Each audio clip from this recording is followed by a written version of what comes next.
In this video, I will be discussing the risk and returns associated with derivative contracts and loans sold. So first of all is derivative contracts. Financial institutions can be either users of derivative contracts for hedging and other purpose, or dealers that act as counterparties in trades with customers for a fee. So in Australia, most banks act in both capacities. That is, they use derivative contracts to hedge balance sheet and other risk and trade derivatives. Contingent credit risk is likely to be present when financial institutions expand their position in forward, futures, swaps, and option contracts. This risk relates to the fact that the counterparty to one of these contracts may default on payment obligation, leaving the financial institution unhedged or naked and having to replace the contract at today's interest rate, prices, or exchange rates. Further, such defaults are most likely to occur when the counterparty is losing heavily on the contract and financial institution in the money on the contract. This type of default risk is much more serious for forward contracts than future contracts. The reason is that forward contracts are typically non-standard contracts entered into bilaterally by negotiating parties, such as two financial institutions, and all cash flows are required to be paid at one time. That means on the contract maturity. Thus, they essentially are OTC arrangement, and there is no external guarantees should one party default on the contract. For example, the contract seller might default on a forward foreign exchange contract that promises to deliver £10 million in 3 months' time in an exchange rate of $1.4 for £1. At the time that the forward contract matures, the cost to purchase of £1 for the delivery is 1.6. Now, if the counterparty defaults, the other party has to pay or has to deliver this. And since it's an OTC arrangement and there is no external guarantee, the party that is delivering will incur losses.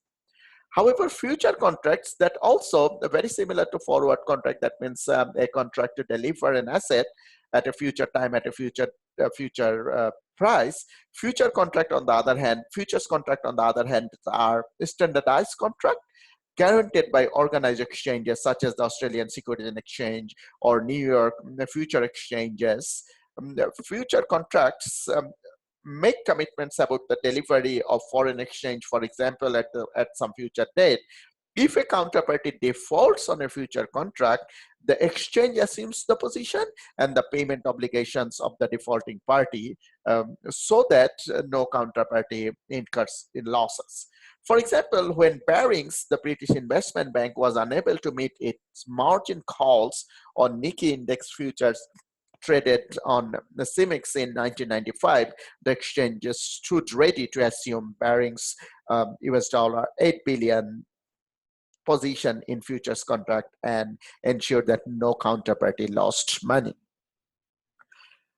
An option contract can also be used by financial institution as a derivative and as an off-balance sheet activity. An option contract, gives the holder the right but not the obligation to buy, in the case of a call option, and sell in the case of a put option, an underlying asset at a pre-specified price for a pre-specified time period.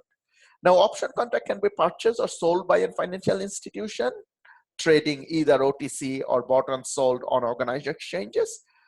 If the options are standardized options traded on exchanges such as bond options, they are virtually default risk free. If they are specialized options purchased OTC, such as more exotic form of options, some element of the default risk will be there. A swap contract is an agreement between two parties to exchange a specified periodic cash flows in the future based on some underlying instrument or price. For example, fixed or floating rate on a bond or a bank accepted bill. Similar options, swaps are OTC instrument normally susceptible to counterparty default risk. Last of all is loan sold.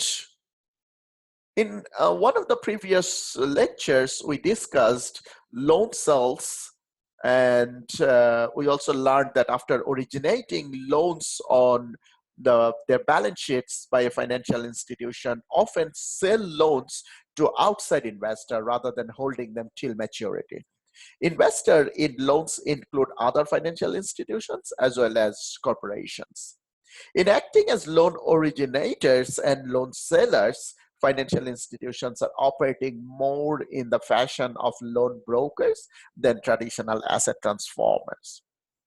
Now, when an outside party buys a loan with absolutely no recourse to the seller of the loan, should the loan eventually go bad, the loan sales have no off-balance sheet contingent liability implication for financial institution. That means what I want to say is when a financial institution sell the part of the loan to others with no recourse, now if the buyer of the loan defaults, then it doesn't have any liability implication for the seller.